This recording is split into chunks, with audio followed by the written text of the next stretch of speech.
Bonjour, je m'apprête à faire le tirage général pour les vierges pour novembre 2019, général pour les vierges. Donc j'ai pris la Sibylle, le Tao pour prendre un petit peu d'avance. Et là, on va voir ce que les cartes ont à nous révéler pour les vierges. Ouais, moi je vais les regarder. Si je l'ai mis à l'envers, c'est que ça devait sortir à l'envers. Bon, ça va remuer pour novembre, ça va remuer pour vous. Hein. Bon, c'était pas sentimental, mais là on sent que quand même c'est plus axé sur la famille et le relationnel et le personnel que sur le professionnel pour vous. Une petite dernière carte, ça serait sympa pour que je puisse compléter. Bon, elle voulait tomber sur ça, non? Peut-être sur ça, on va laisser ça comme ça. Alors, et le dos du deck, on a quoi? Oh là là, ça y est, c'est commencé.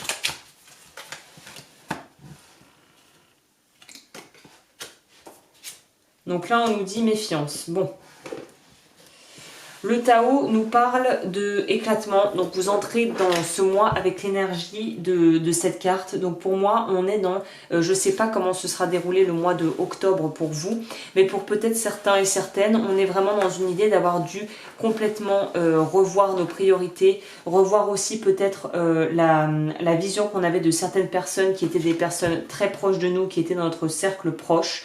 Ou vraiment dans notre cadre, là, dans les personnes que l'on côtoie au travail ou en famille. Mais là, j'ai vraiment l'impression que ça touche directement à des gens très très proches de toi.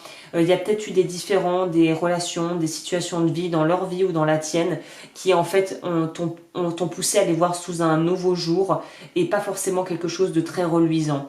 Et ça a dû être très perturbant, je pense, pour pas mal de vierges, de voir les gens. En fait, c'est comme si les masques tombaient et qu'on voyait vraiment les gens pour qui ils étaient, alors qu'on pensait les connaître, mais en fait, on ne les connaissait pas vraiment. Et je pense que c'est quelque chose qui a dû être très très souffrant pour pas mal de personnes, parce que là, moi, je ressens vraiment que ça a été quelque chose qui a tout remis en question par rapport à tes croyances, ce que tu croyais de la nature humaine, ce que tu croyais de connaître de tes proches, toi qui cherchais sûrement, qui aimais cette stabilité, cette sécurité, qui aimait pouvoir être ancré et compter sur des gens de ta famille. Là, on sent que ça a été mis à mal. Il y a quelque chose qui a fait que ça a été mis à mal, mais en fait, c'est une bonne chose dans le fond, parce que ça te permet de sortir de l'idéalisation ou peut-être aussi du déni sur sous certains aspects en fait. On sent aussi que du coup, tu vas peut-être avoir tendance à faire les choses de manière trop impulsive. Et là, on ne s'est pas recommandé. Au contraire, il faut laisser le temps aux choses de vraiment prendre, de conscientiser ce qui t'arrive, de digérer ce que tu vis avant de faire quoi que ce soit. C'est pour ça que là, pour moi, on va attaquer ensuite une phase où il va falloir vraiment quelque part... Ouais, on va être dans la méfiance, bah oui. Tu vas être extrêmement méfiant par rapport aux gens autour de toi, aux situations qui pourraient se présenter, même si elles sont bonnes, par peur de refaire, en fait, de revivre des choses que tu aurais pu vivre qui étaient extrêmement inconfortables.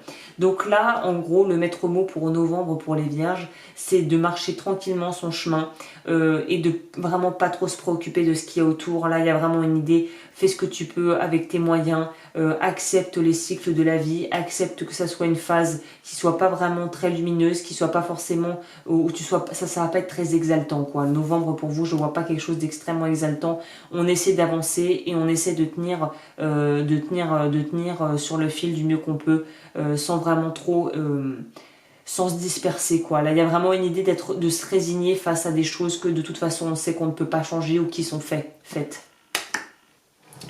Au niveau de la Sibylle, pour moi, il y a des contrats qui vont être avortés, il y a des relations qui vont être terminées, il y a peut-être même des divorces qui vont être scellés, peut-être par rapport à de l'infidélité, par rapport à un des deux partenaires, par rapport à une triangulaire où on coupe avec ça parce qu'on n'en peut plus. Pour moi, il y a une idée d'être en fait dans quelque chose où pour le contre-pied de tout ça, ça va peut-être être d'avoir envie d'agir de manière un peu immature, un peu jeune. Et là, on te dit qu'au contraire, c'est pas vraiment la marche à suivre. On te demande de pas être cette jeune fille vraiment naïve et complètement très peut-être aussi superficielle, mais d'être vraiment dans se focaliser sur les choses qui comptent vraiment, les choses vraiment importantes, parce qu'on sent que on a besoin de défendre ses intérêts, on ressent le besoin de défendre son point de vue, de défendre son intériorité, son intégrité, et d'être vraiment, on est sur la défensive, hein. On est vraiment sur la défensive, là, ça se sent.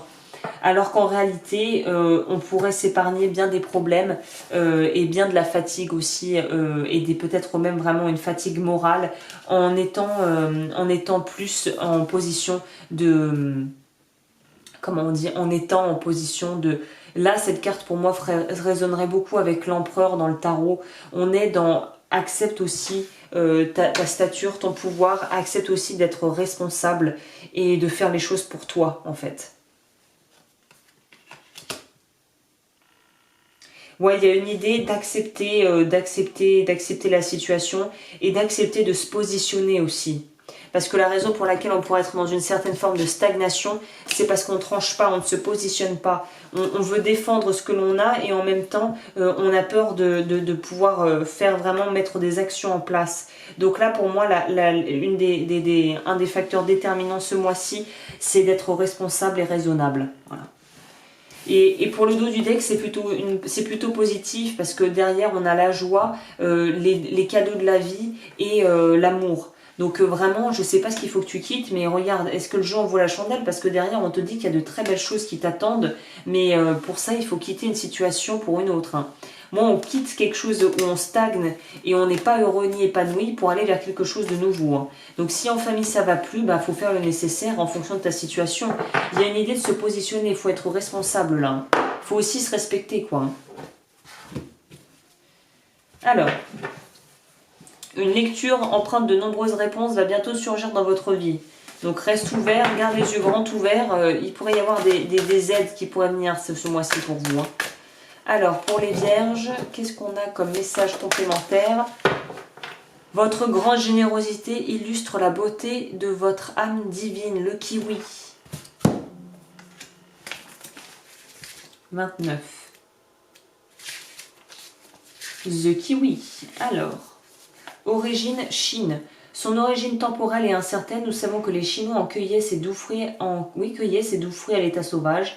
Le kiwi symbolise la générosité et le don de soi. Le message: l'univers vous remercie pour tout le bien que vous réalisez autour de vous. Vous avez désormais compris la puissance du don, car vous savez et sentez que l'univers vous apporte tout ce dont vous avez besoin. Vous avez d'ailleurs compris que l'abondance n'est pas uniquement matérielle, mais se présente également à vous sous la forme d'amour. Affirmation positive: merci pour l'abondance matérielle et spirituelle de ma vie. Je mérite de donner et de recevoir tous les cadeaux attentionnés de la vie. Je suis comblée et je comble de bonheur ceux qui me côtoient. Donc on est dans une idée, une difficulté à recevoir, mais pour moi, il y a des cadeaux qui pourraient arriver sous des formes qui sont inattendues. Et là où tu mettais tout ton intérêt, c'est peut-être des choses justement desquelles il faut s'éloigner. Il faut réajuster les priorités. Il y a une vraie idée de réévaluer les priorités, on dirait, hein. Il y a un truc qui coince là. Tout se place. J'ai confiance en la vie car je sais que tout arrive à point quand mon âme est prête. Je me concentre sur le beau en moi et je retrouve le silence. Je vis pleinement le moment présent en agissant sur ce que je peux faire maintenant. Et je confie à Dieu les choses sur lesquelles je n'ai pas de contrôle. Lâcher prise sur ce que tu ne peux pas contrôler, mais agir maintenant sur ce que tu peux contrôler. Le choix.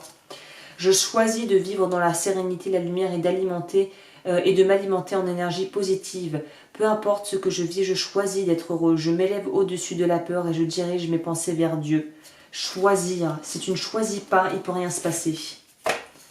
Bah écoute, j'espère que ce tirage aura pu t'éclairer et je te retrouve bientôt dans de nouveaux tirages.